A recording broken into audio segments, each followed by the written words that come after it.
Mm-hmm. All right. We got some folks coming in. Hey, Chicago, how you doing? Give a few more, some folks a few minutes. I'm trying something new.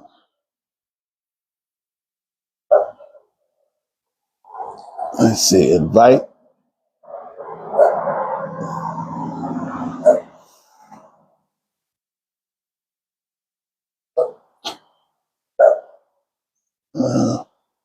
I don't know these guys. I don't know them all. How's everybody doing out there in TikTok world? I hope somebody can hear me. And if you can hear me, say hi.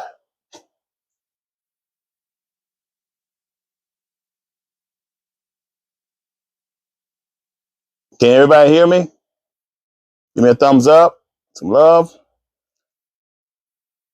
What I want to talk about is reaching out to veterans, and I wanted to talk about caregiver. Caregiver. Anybody know what a caregiver is?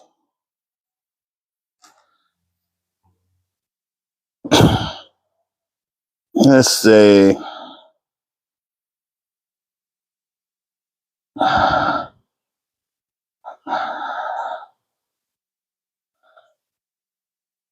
Anybody hear me?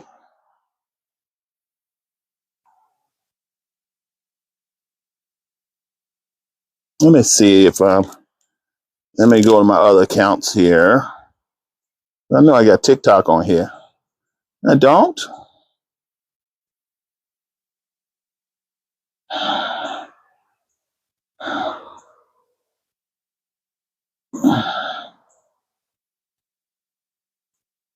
You know, I should have put it on my tablet. Hello, hello. Can anybody hear me?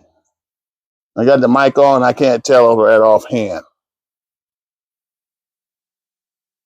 Hello, hello.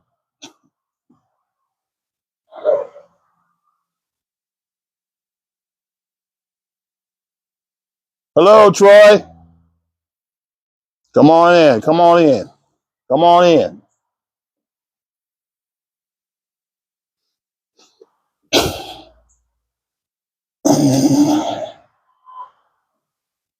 Can anybody hear me?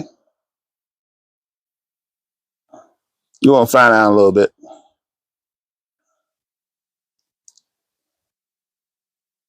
Mm-hmm. All right.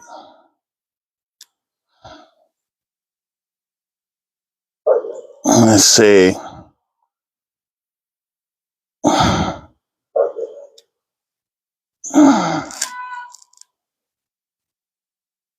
All right. Let's see what we got here. Let's see.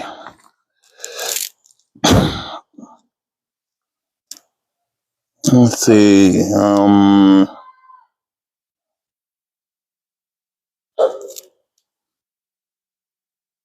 Oh my goodness. Profile. Home. Let me see here.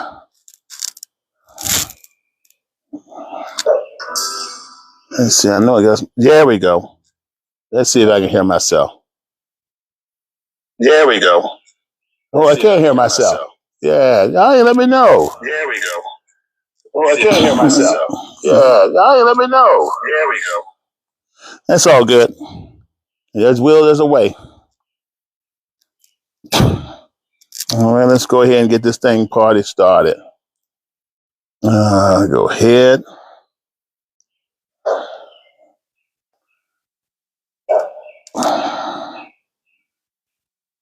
All right. All right. I think I'm ready to get started. Let me do this right here.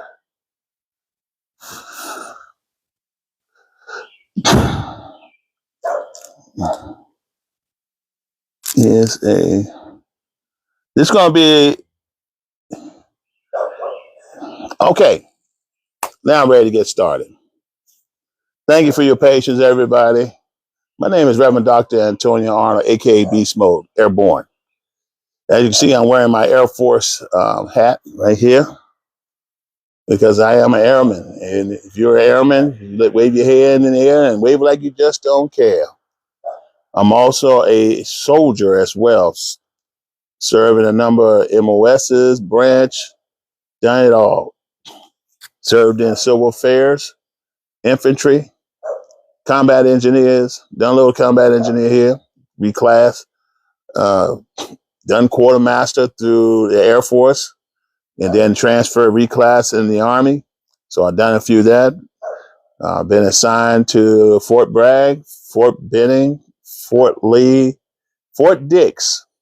The Air Force side, I served in Shepherd Air Force Base, Langley Air Force Base, and State Military Reservation, Virginia Beach, Virginia. Okay. So that's pretty much in a small amount about my military service. So if you're a veteran or you're still serving, I take my hat off to you. I salute you. And if you never serve, you may just think about serving. It's the greatest decision I ever made. I've done over 22 years, give or take. So anyway, why I'm here. For one, I'm an advocate for veterans. I wrote 4 books on veterans. One is The Art of Filing for Veterans Disability Benefits. I wrote this a while back because I helped so many veterans, and I was becoming overwhelmed by the number of veterans who are asking me questions, who wanted assistance, and just doing it volunteering, you can get overworked. So I wrote this book right here. I wrote a small book, which is like small one, a 6x9, and I put it out to veterans, and it basically gives a step-by-step instructions on how to file for disability benefits. How do I know? Because I've been through that process. I am 100% permanent and total disabled veteran. And I mean permanent and total. Been permanent and total since 2014. So it's been over 10 years now. I also been rated for 100% unemployable. That means I can't get a job because I can't work because of my injury. So they found out some stuff about my injuries and gave that to me. However, let's answer the question right now. Once you're 100%, that's it. That's 100%. Whether you have unemployability or permanent and total, it's still at 100%. You're still only going to get that one check, not 2, not 3, but just 1. So that's basically where it is. I also have this book available in Espanol, in Spanish. So any veteran or family member of a veteran who speaks, of course, to speak English, to join the military. But if they run into a situation, they passed on, or they're not able to function, and a family member does not speak English, this book will guide them as well. Okay, so that's pretty much where it is in reference to those 2 books I just mentioned. Of course, there's 2 more, the second edition and the first edition. These latter editions, of course, in English and Spanish, it is also available on paperback. They go more detail about grants and what's available to veterans in retrospect to grants. And I mean, there's tons of grants out there. So, but tonight, I want to talk about the VA Caregivers program. And this program, hello. This program, okay, is designed for veterans with special needs. Okay. And I'm one of them. So what happens? I'm going to tell you read a little bit about what is a caregivers program. And I'm going to go into detail. Then we will have a conversation about it. Okay. And if you know a veteran or you know someone here serve or you have served, please share, please like. Hey, I appreciate it. Hey, I appreciate the gift. Thank you so much. Thank you so much. Hey, I appreciate you guys. So what is a caregiver? So let's get to the point. A caregiver, through the programs like the program is a program of comprehensive assistance for family caregiver. Let's say you're a disabled veteran, you're unable to do some of the things you used to do, walk, or you have trouble walking. And please forgive my neighbor's dog. He's on the road right now. But they have some difficulties doing common things around the house, like bathing themselves, or getting dressed, little simple tasks, doing household chores. Well, if you have a family member, and it could be immediate family, it could be your spouse, through the VA, that individual can take advantage through the caregiver program, where they are compensated up to if I'm not mistaken, $2,500 a month per month that's given to that individual as a service to you to help you through that process, to help you around your home, to help you take your appointments, to help you just have a quality of life. Some guys cannot change clothes. Some guys cannot get out of bed. And I understand. I've been there. I've been one of them. Sometimes you may have a veteran who needs assistance, but his family member is working a job, so they're unable to do it. With the caregivers program, the individual who provides the care service to a veteran can enroll in the VA healthcare through the VA healthcare program, and including assistance with daily living tasks or supervision or protection for that veteran. Okay. So here's some more. So what do they do? What do they do? And I'm going to read it in detail. The person provide personal care. The VA caregiver assistant veterans with activities of daily living, ADLs, such as bathing, dressing, eating, and mobility. You have a grandfather or a brother or sister who served our country and need assistance, this is the program for you. Now, once I read all this, I'm going to go to get down to the bones and bricks on how to get into the program, because a lot of people who are 100%, including myself and many of my friends, have submitted applications to the caregiver program, but was turned down. Okay, so we're going to address that elephant in the room soon. But let's find out more about what they do. Now, with regards to supervision and protection, the caregiver provides supervision and protection based on the veteran neurological impairment or other injuries. So, like, say for the injury, the veteran had the tendency to fall. Well, that individual will make sure that that veteran don't fall down and get hurt, or that veteran may injure himself somehow. Well, that caregiver is going to make sure that veteran doesn't hurt themselves, self-hurt that in itself. That's just one of many words that can be used for regards to protection. But that veteran is supervised. So if my wife becomes which she will, because right now I'm qualified now, a caregiver, she will ensure that I take my medication. She will make sure I am properly dressed. She will make sure I'm properly fed. She will ensure that I have proper bathing. She will ensure all my needs are met in accordance to VA policies. Okay. Medication management. Now, my wife does handle my medication. She does. And she ensures that I take my medication. And what time is it now? Okay. Now, she also assists in the remainder of my management. Now, she also provided emotional support. And I believe it is crucial that every veteran that is disabled receive emotional support from their family. And that's important, to get emotional support. So the caregivers offer emotional support, companionship, which is crucial for the veteran's well-being. There's a lot of veterans who are living by themselves. They're living by themselves in misery. A lot of them are still fighting the war overseas. A lot of them are still fighting the war of attrition and their lifestyle, the military lifestyle, within themselves each and every day. So the emotional support helps that veteran. Almost every 22 seconds, a veteran kills himself. So that emotional support is crucial within the program. All right.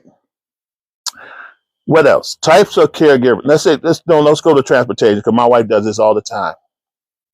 The transportation, they may help, which is I'm talking about. When I say they, I mean the caregiver will help with transportation to the appointments and errands. So, like myself, I don't go out, and there's a lot of veterans like myself who don't go out that much.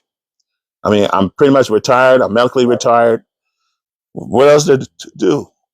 So my wife will take me to the store, and I may sit on a scooter and ride behind her, and while we pick things from the store or shopping center, or I may just sit in the truck, or sometimes or other times attending worship service. She'll transport me there. She'll transport me to my medical appointment. Okay, and that's crucial.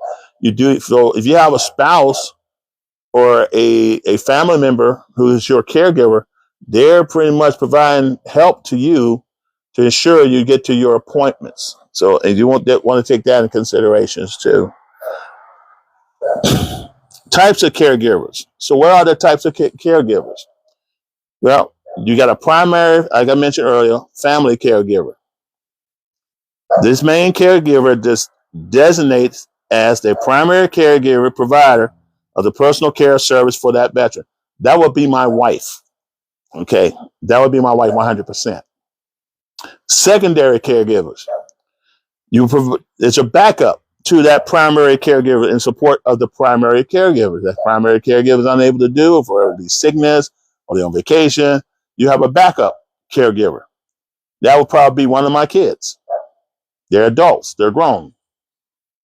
General caregivers provides personal care service to veterans enrolled in the VA healthcare who needs assistance with one or more activities of a daily living and needs supervision and or protection. That's what a general caregiver is. Now, I want to add something to you through the conversation about the caregiver. Okay. That's support that's enrolled. You have to be a veteran, have to be most likely are enrolled in the VA healthcare system. So in order to receive, and that may be not always 100% of the case, but if you're a veteran, you should be enrolled in the VA healthcare system if you are looking to receive assistance through the VA healthcare system. That makes sense?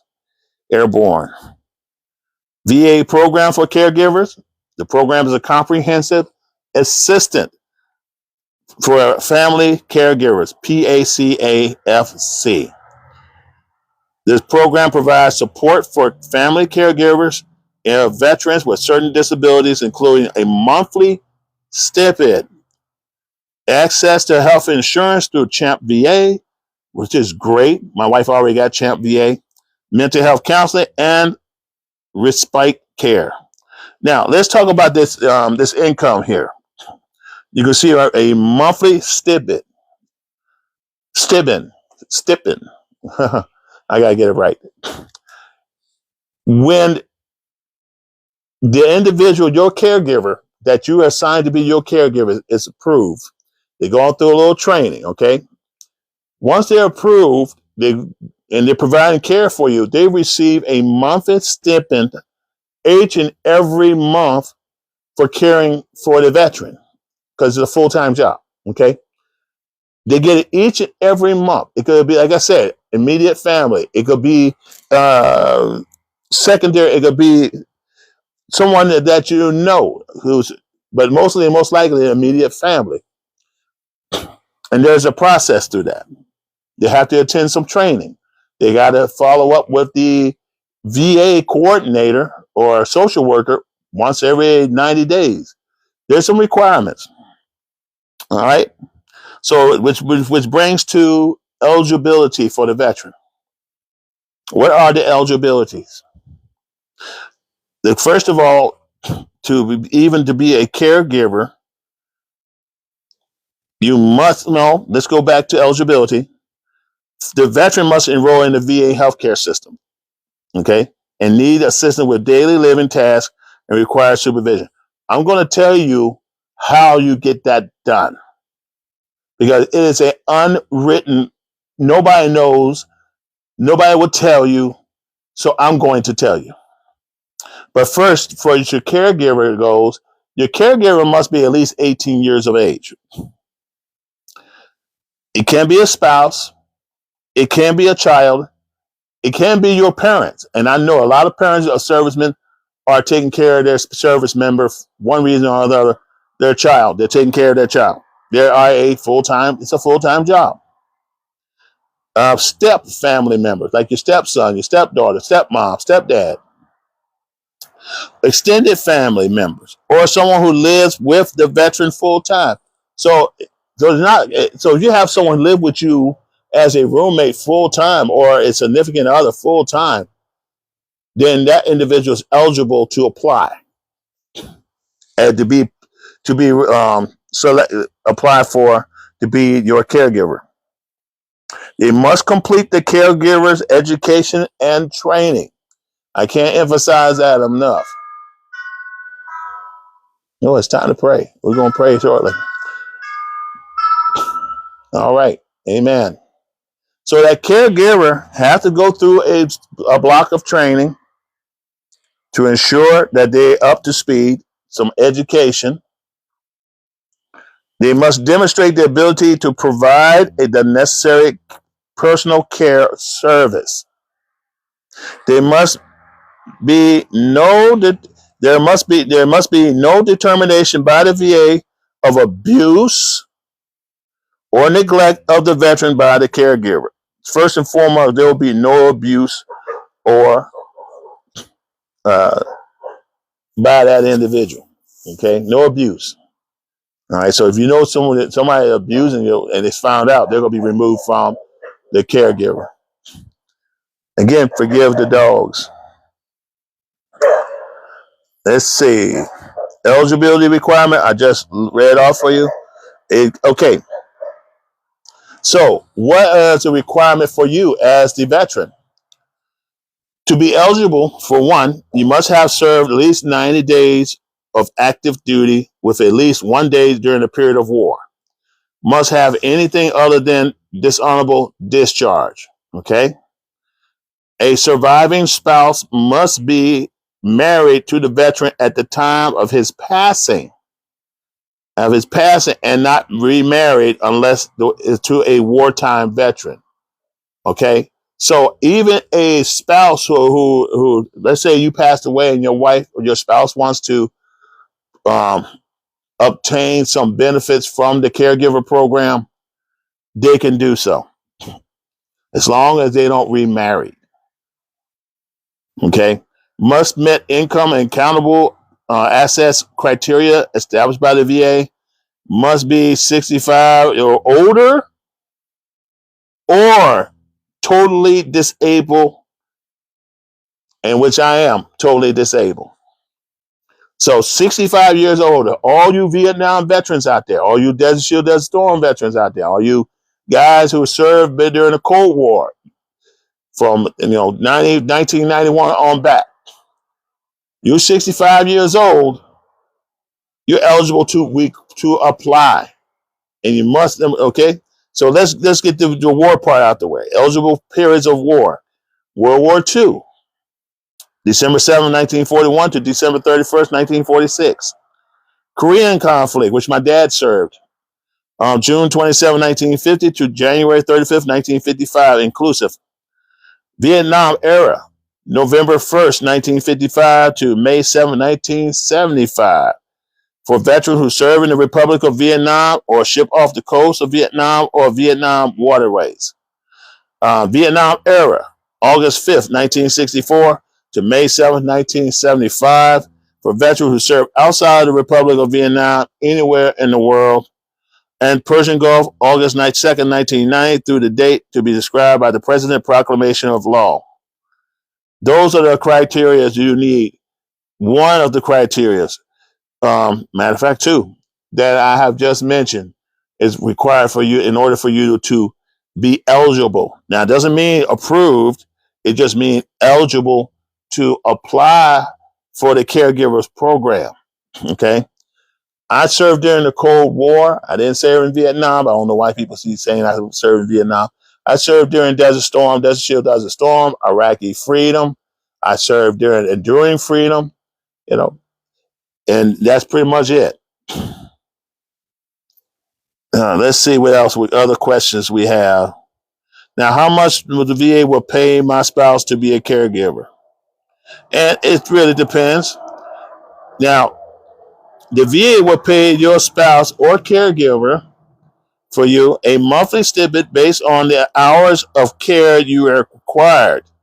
The Bureau of Labor Statistics hourly wages for home health aides in your location with level 1 caregiver receive 62% of the minimum, and level 2 caregivers receive the full amount.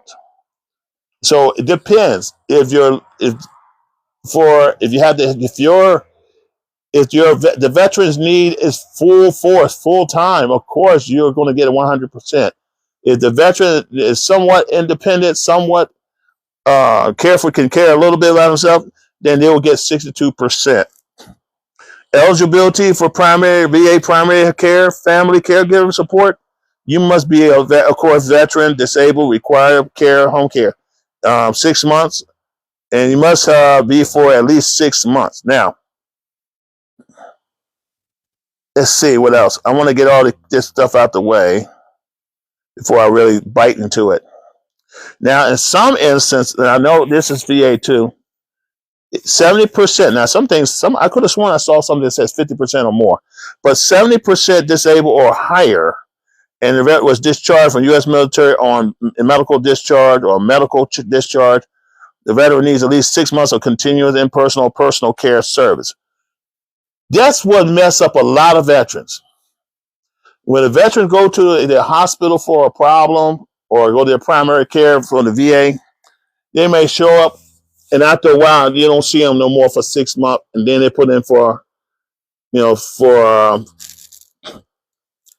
caregivers program, and they get a response back like, no, you can't, you don't, you're denied, and yet you can't get out, walk outside. You have to get someone to push your wheelchair, or you can't make it to your mailbox. Well, here's the problem: they don't see you at the hospital, so there's no record of you having an issue.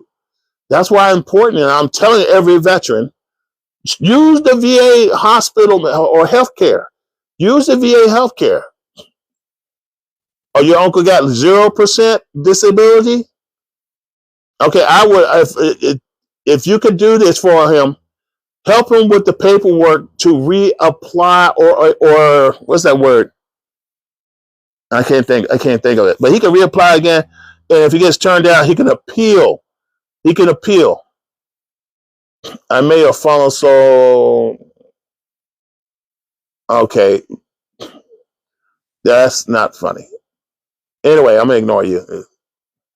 I'm gonna ignore you, Joe. But anyway, this is for veterans, to help veterans. If you're not a veteran, then just have a nice day.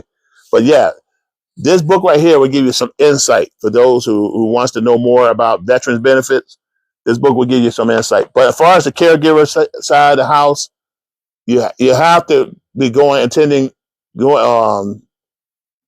you have to be utilizing the VA healthcare for at least 6 months consistently. Because if they have no record on you, or there's no diagnosis, there's no way they can help you. Okay, so don't apply until you get those things resolved. Get into the healthcare system, utilize it, get treated for whatever your illness is or are, and then after 6 months, then apply for, depending on your conditions, especially if the doctor diagnosed you with a condition and there's some paperwork trail, then go for it. Okay. Now, so that's first and foremost. Anybody has any questions pertaining to VA benefits in regards to the caregiver program? Okay. There's a question right here. How long does it take for the VA to approve the caregiver? Complete all necessary eligibility evaluation and initial home care assessment so that the VA may complete the designation process no later than 90 days. And sometimes it doesn't take any longer than that. Maybe sometimes like 30 days, sometimes 60 days, sometimes but 90 days. That's something you want to take in consideration. So the time you submitted your application, thank you. You submitted your application to the VA for the healthcare, for the caregivers program. At the maximum, as long as everything's turned in, maximum 90 days, sometimes sooner. Okay, depends on you. But again, you have to utilize the VA healthcare center system. Okay, I have some friends of mine who's like, hey, I ain't using the VA. I'm using my local doctor, which is fine. Or I'm utilizing my local emergency room, which is fine. You make sure those documentation of proof that you have been receiving healthcare outside of the VA is sent to your primary care within the VA, and you should start using it for at least 6 months. That means going to those appointments, giving those specialized care. If you need surgery, get that done. If you need occupational therapy, physical therapy, and I'm not a therapist, I'm not a doctor, or anything like that as far as medicine, though, utilize the VA healthcare system for at least 6 months. And that way they have a 6-month paper trail on you, okay? It's essential that you do that. Now, here's a question for you. How hard is it to get approved? That's the $1 million question, because Lord knows I've been turned down twice. But it's going to change now. I'll explain why later. Now, getting approved through the VA Caregiver Program can be challenging. They already know that. With an average national approval rate of 29%. Do you hear that? That's tough to be approved by the by the caregiver system, but not impossible. Meeting the eligibility criteria, which includes veteran disability rating, need for personal care, and caregiver ability to assist in crucial and a thorough, well-organized application process is key. Let me tell you something. I'm coming from an administrative side. I served infantry. I served in civil affairs. I served as quartermaster. I served combat engineer, civil engineer for the Air Force. And I've done a lot of stuff, but I'm going to tell you, nothing like that paperwork.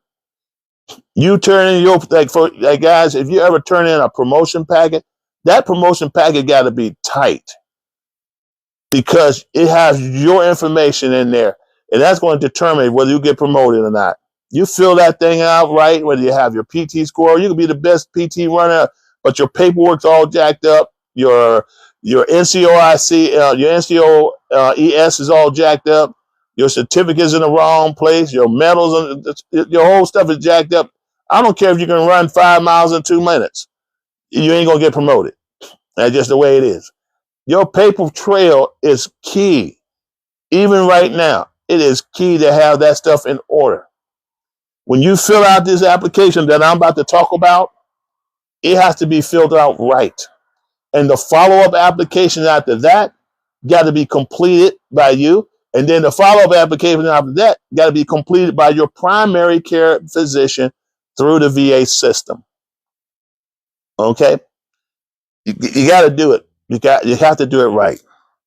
And even if you go to a cardio specialist on the outside to fill out the paperwork, still utilize the VA healthcare system so that way you have a paper trail and they fill out that paperwork too.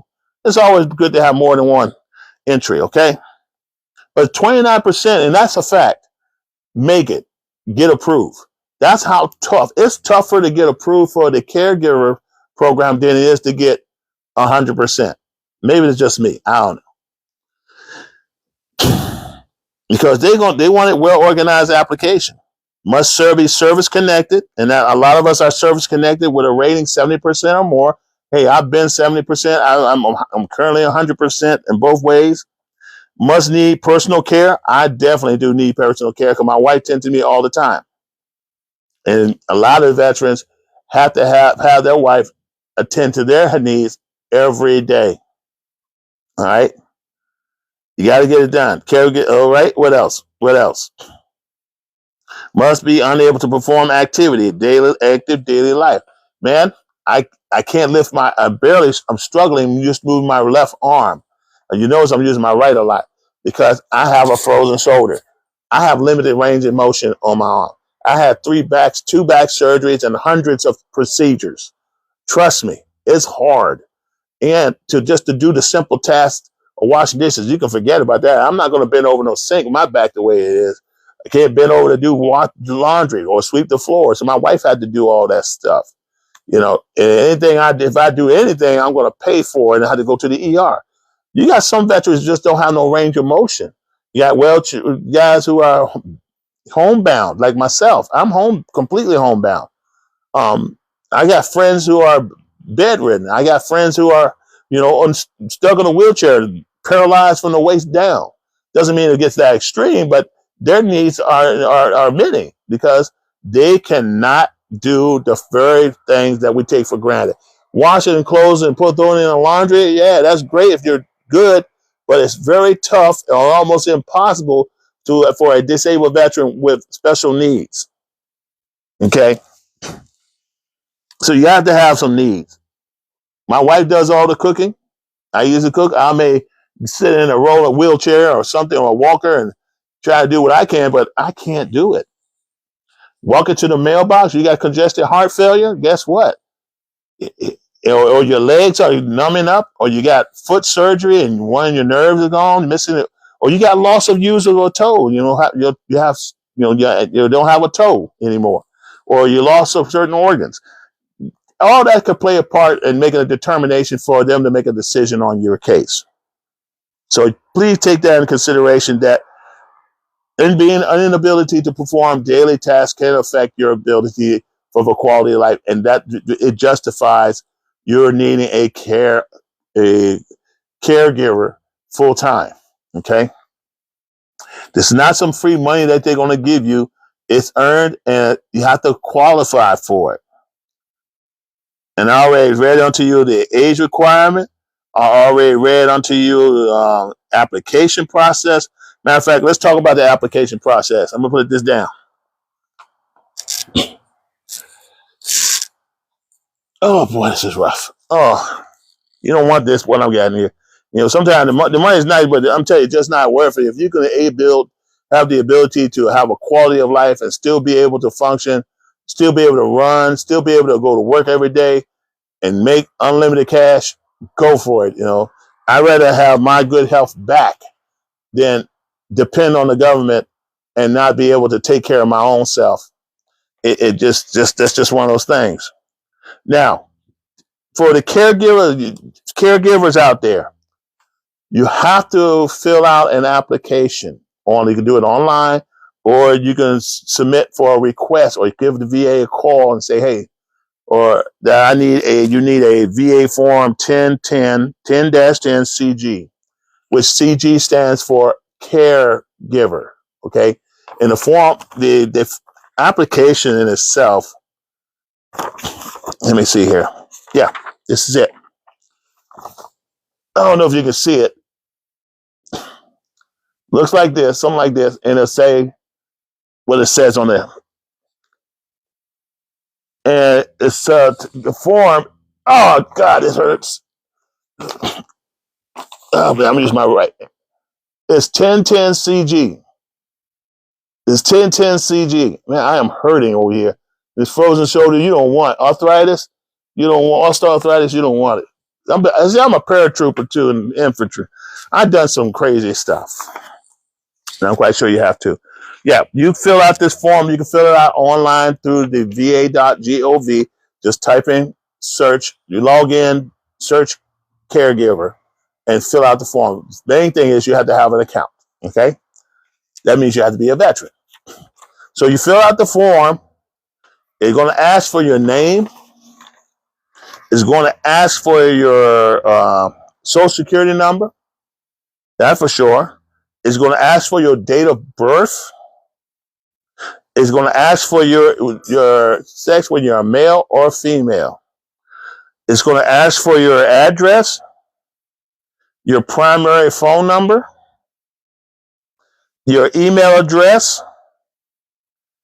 It's going to ask for the VA medical center or clinic, whatever that's in your location that's near you, That's the address you put. Okay. So if you normally go to, let's say, Washington D.C. Veterans Medical Center, if that's where you go, that's the address you use. Okay. If you go to the one in Fayetteville, North Carolina, that's the address you use. Okay. Whoa. All right. If you go to the one in Richmond or Chicago, that's the one you use. And I know Chicago is huge, maybe two of them up there. I'm not sure. But anyway, you get the point. Okay. Once you've completed the application, you make the last thing you do is sign, you endorse it, and write the date, and you send it off. Okay. And if you have primary or secondary, like say, if my wife is my primary, okay. Section 2 is going to ask for who your primary is. Make sure you fill that out completely. Please, attention to details, everything. Don't mess this up. So it's very simple. Name, last name, first name, middle name. Then they're going to ask for social security number or a tax ID number, date of birth, sex, address, city, county, state, zip code, individual primary phone number, relationship to the veteran. That's important.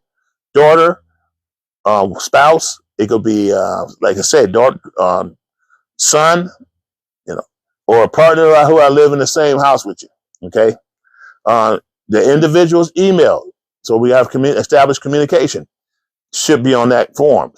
It should be on the form. Okay. That's your secondary. Primary, you have your primary caregiver.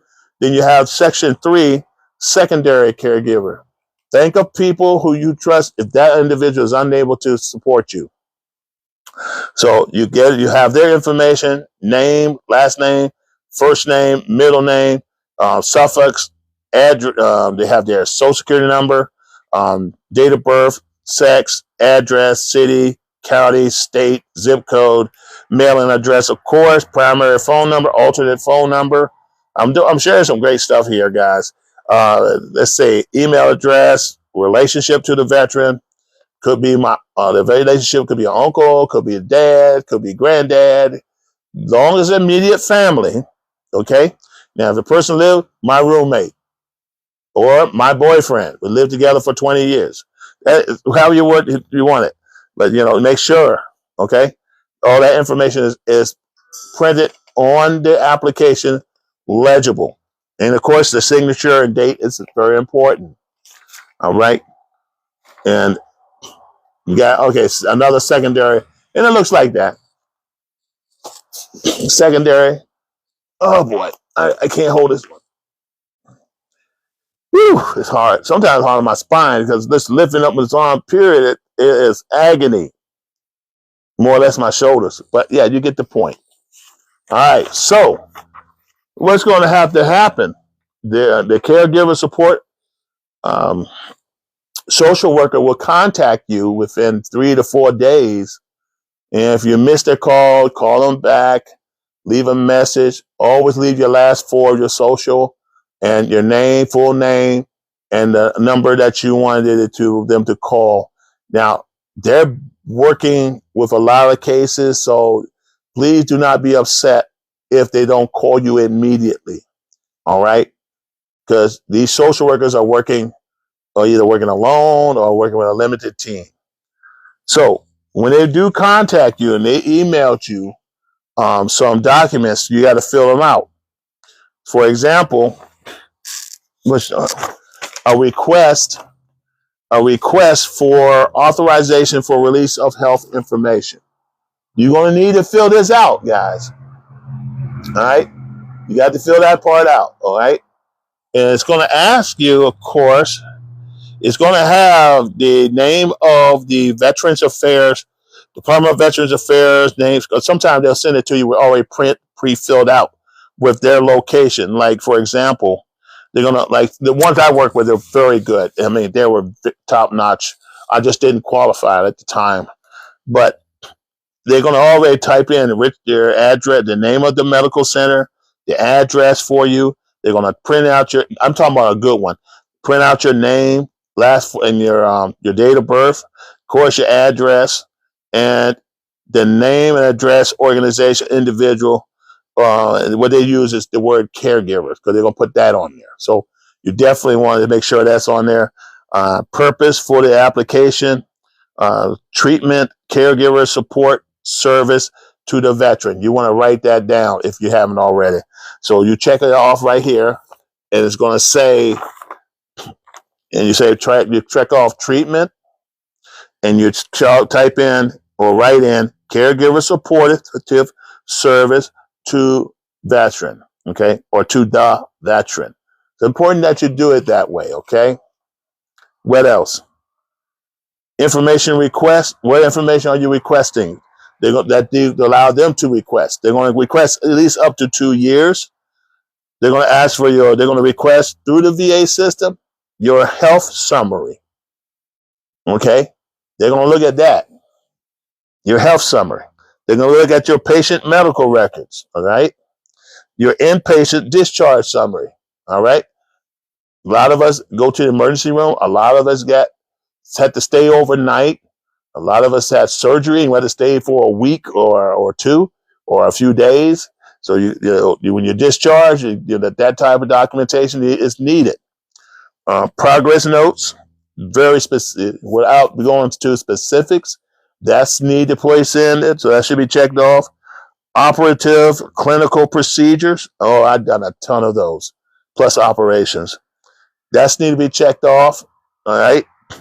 Lab results, radiology report, list of active medication. That's already in the VA system. So that's why it's so important and it's crucial that you utilize the VA health system, all right, to the maximum. Should use it. Any vaccination that you may have in the last 2 years will show up in the VA healthcare system. Now, here's another option for you. You may want to ask them, say, hey, I don't use the VA that much. I got my shots done at the health clinic here or my health clinic through my physician. Can I provide you those documentations? That way you have a tracking method of what my treatment is or my shots records. I can provide that for you and see what they say. If they say yay, make sure they get that information. That's very important to every veteran. Administrative records, definitely want to provide that. And on this form, it's of course, and I meant to tell you this earlier, this form is a 10-5345. Again, that's VA form 10-5345. So if you're a veteran, you're watching this video, and you're in need of a caregiver, please play the playback or write it down and ensure that you get this form. Now, they most likely will send you the form after you fill out the short application. But like I said, you could be proactive and go ahead and have this form already filled out. And that being, I'm not saying that's being like a hot charging soldier ready to go because your stuff is already filled out. The main thing they want is a health summary, patient medical, inpatient, progress notes, operative procedures, lab results, radiology, list of active medication, vaccination, administrative records. They definitely want to need that. Now, you turn the page, on page 2, the form asks for, of course, your last name, first name, middle name, your date of birth, and they're going to ask for a couple of things. They're going to request authorized Department of Veterans Affairs to release of information pertaining to conditions below for the non-treatment purpose listed of authorization. Are you a drug? They're going to ask you to check off. They're going to see your drug abuse, alcohol or alcohol abuse. They're going to check them out. Sickle cell anemia, human immunity deficiency virus, HIV. And you could either, and you understand the information for this sensitive diagnosis may be released for treatment purpose without me checking the above box. Now, if you don't want that sensitive information provided to the healthcare providers program, then you can check to say, I do not want sensitive diagnosis released for treatment purposes under the specific authorization, and realize that does not impact other future requests unrelated to the authorization. That's your call. I prefer to be totally transparent in all cases in regards to my health, because that can affect your health too, and making a determination of like how this person is going to receive treatment for the caregiver program. Then you certify the authorization form. You check under the following conditions until rescinded by the veteran. Make sure you write down under the following condition, and then you write or type until they're rescinded by the veteran. You can rescind this form and say null and void, or you're going to just allow it. That's fine. You sign it, you date it, or your legal representative will sign it and date it, and then that's pretty much it. The VA will use that form, and they will, of course, annotate on page 2 what the extent of their material release. All right. Let me see if there's anything else. Yep, that's pretty much it. So we go. So you have your application done. That's already submitted.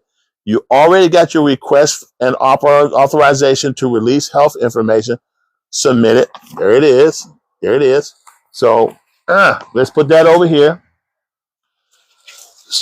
Then what you've done is provided enough information for them to make a cognitive decision based on your needs. However, one of the things I like to tell veterans is to do some due diligence. Okay? You're being very transparent about your health. You are utilizing the VA healthcare system to its maximum benefits. You do have a need. You have some equipment in your home, like a stair glide or throw getting a little out. You have a stair glide or a little small elevator lift, or you have a wheelchair, a walker. You have equipment actually issued to you because you have a need. Excuse me. You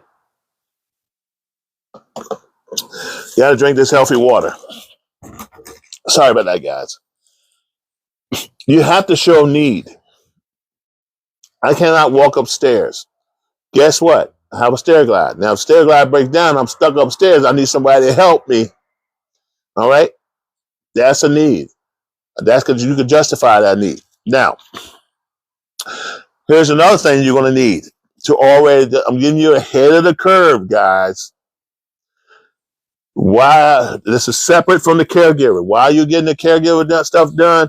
You're filing for disability. You already been rated 100%, but what you want to do is file for a special monthly compensation. And what that special monthly compensation does for you guys, it allows you, a veteran. I'm gonna read this right here for you. With SMC, what it does for you. It allows for the veteran and surviving spouse or parent who are eligible to receive VA compensation. I'm not talking just regular compensation. This is special monthly compensation. Due to service-related disabilities or death, require aid and attendance, require aid and attendance, require aid and attendance, require aid and attendance.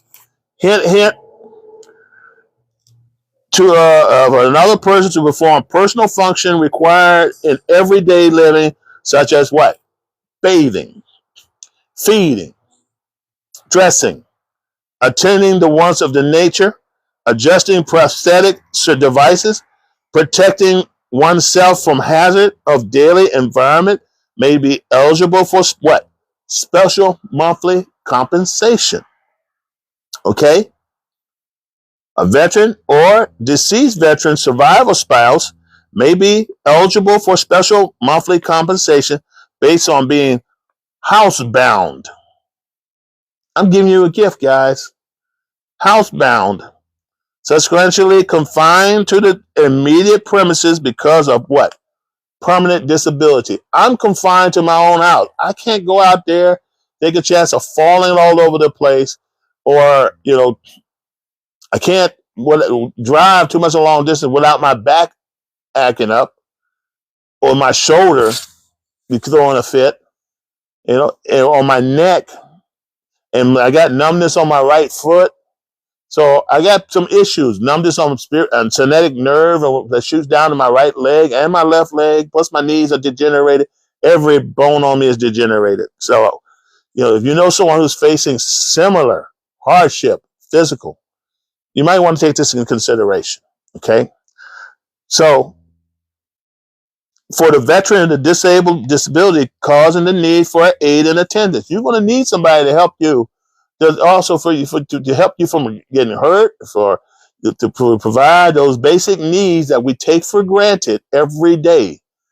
You're going to need someone to help you around the house for your basic needs. So the veteran. So what did I miss off? Okay, you got to be permanent disability. You got to have a permanent disability.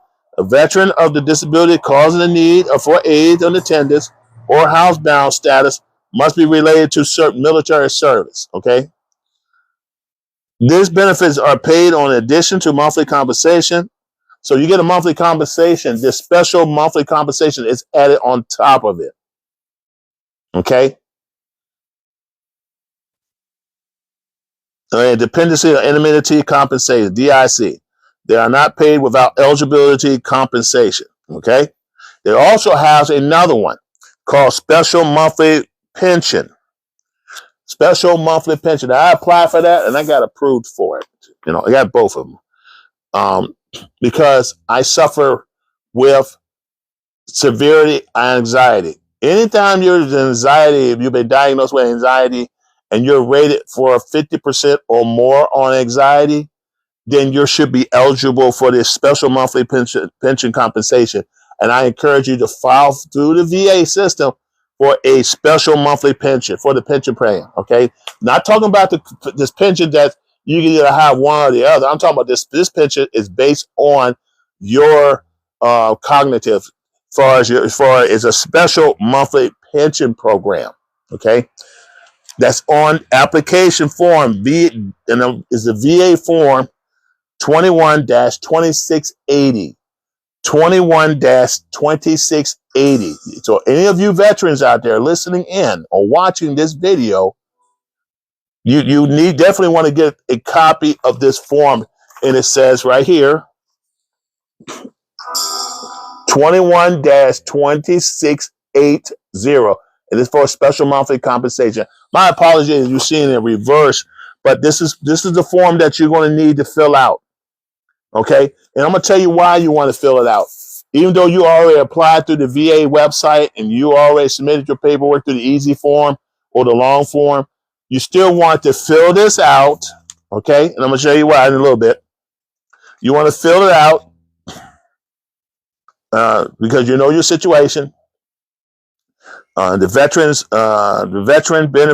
veteran's last name, first name, middle initials, last name, social security number. You want to fill all this stuff right here, okay? Climate identification information, you want to fill that out. You fill it out for yourself, okay? Now, if you have a doctor fill this form out, and that's what you want to do on section 2, have your primary care physician fill that portion out. You got your first, section 1, that's you. Get your primary care or specialist to fill this out. If you had a surgeon worked on you, take it to them. If you have limitations that they have addressed on your record, then you want to get that information out. You want to get them to fill that out. I just got a text message, but that's fine.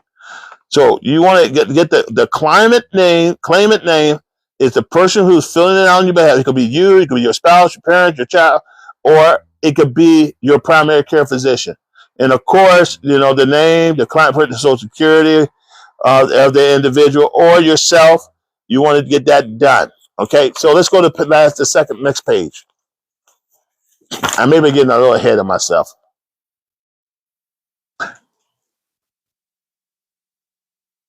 Okay. Of course, let's say veteran social security number on the top right here. Make sure your social security number is right there. Okay. You want to make sure to answer the question yes or no. Is the claimant hospitalized? Yes or no. Date admitted. I put down, let me see here. Let me look at my old stuff. I was admitted to the hospital and it's known. I let them know. All right. Let me see here. That's section 4. I'm getting ahead of myself. Hold here. You were admitted, put the name of the hospital. Let me do this one right here. Let's see. What did I do with this one? Okay. Let's see. Yeah, I filled that part out. Okay. Yeah, because you got a sign right there. And you put down the name of the facility where you had your surgery. Oh, Lord. Oh,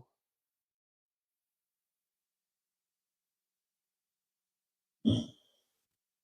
Okay, we'll end in 4 minutes.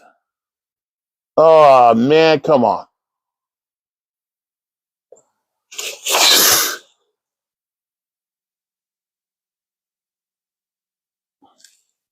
All right, guys, I'm back. I got 4 minutes left, but I'm trying to move fast now.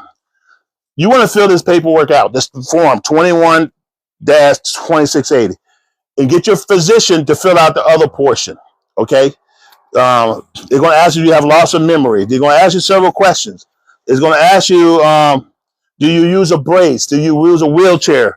Do you use a scooter? Do you use, what other equipment do you use? Man, I checked off brace because I use a brace. I used a walker. I use a cane.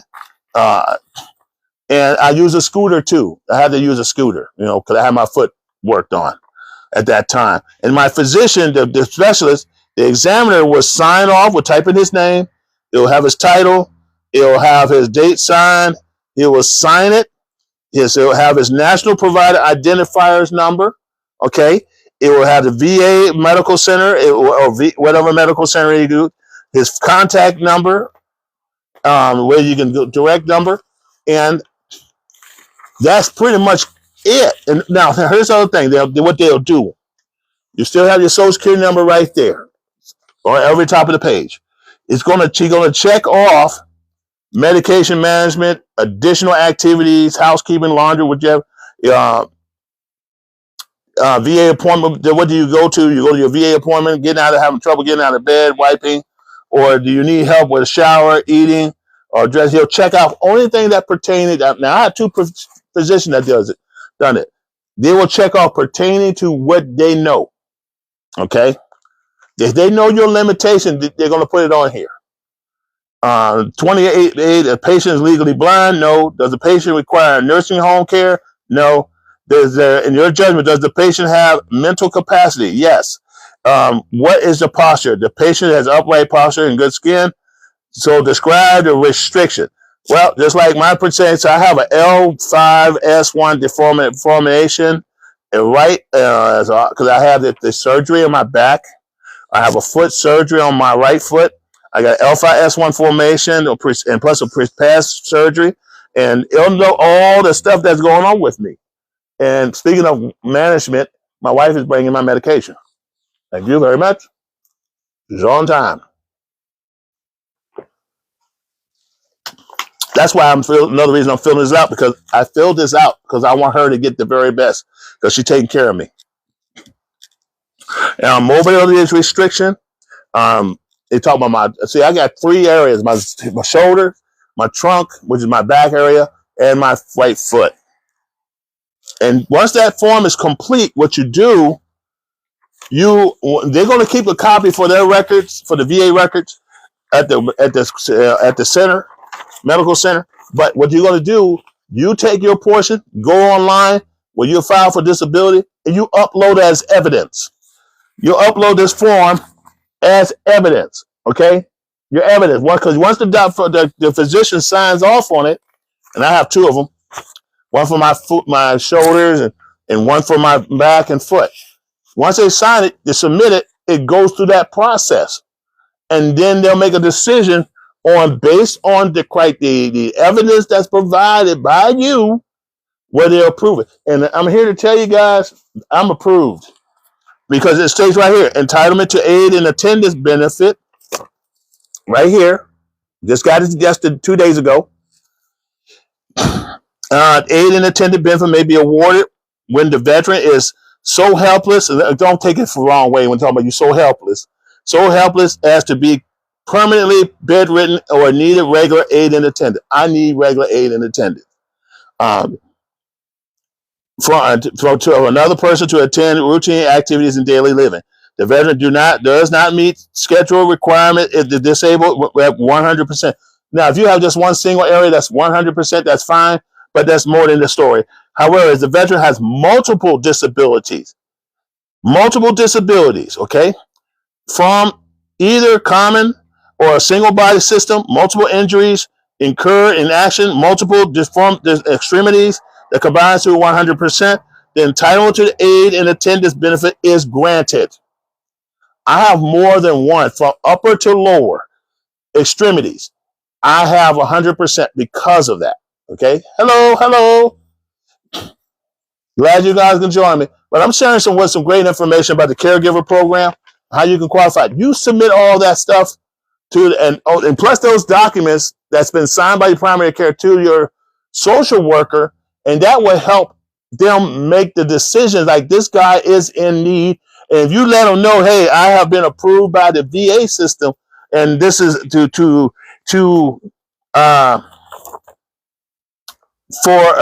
I'm not only 100%, but I'm being approved for aid and attendance. That should help push that paperwork along and say, hey, you're approved. Because remember, 29% of the veterans or the applicants gets approved. So you want to make sure all your stuff is, your T's are crossed and your I's are dotted, guys. I'm here to tell you guys, you can get it done. Now, I've been approved for the aid and attendant. Aid and attendant means exactly what it says. They have to provide care for me from a person and provide payment to them to provide care for me, as well as each of you who falls in the category, same category I'm in. That Caregiver program is real. The aid and attendant program is real. Guys, go ahead and get that extra special monthly compensation as well. That'd be another $500 to $1,000 a month added to you, what you're already getting as 100%. Because most guys get $3,000, or some getting $4,000. But I have friends, people who now I get almost $6,000. So I have friends who are getting $6,000 or more, based on their needs, guys. So you want to take that in consideration and don't play with it. Now, if you're able to work, don't apply for this program. If you're able to work, go to work every day, I wouldn't even try it. But you have a family member who is not working, who is homebound, apply for it. Okay. Anyway, guys, I hope this airman and soldier didn't talk his ears off to you too long, but I wanted to share this piece of information with you, and I hope it could be a help. Please like, subscribe, share, give me some love, show me some likes, that the information was relative to you, and let's share this video with as many veterans as possible, because there are a lot of veterans who are homeless that shouldn't be homeless. There's a lot of veterans who are not receiving the care they deserve because they don't know. So now that I share this information to you, please share it with a fellow veteran, and that way you can bless them as well. Anyway, guys, this is Reverend Dr. Antonio Arnold, aka Beast Mode Airborne Army Air Force veteran, sitting right here in beautiful Virginia. It's warm, 70 degrees. It was 80 earlier. Guys, I'm just sharing the Caregiver program with you. Let's make it happen. Let's help as many veterans as possible. Let's be a part of that 25% that have submitted an application and got approved as soon as possible. In the meantime, guys, God bless you, and thank you so much for watching. We'll talk again. Airborne out.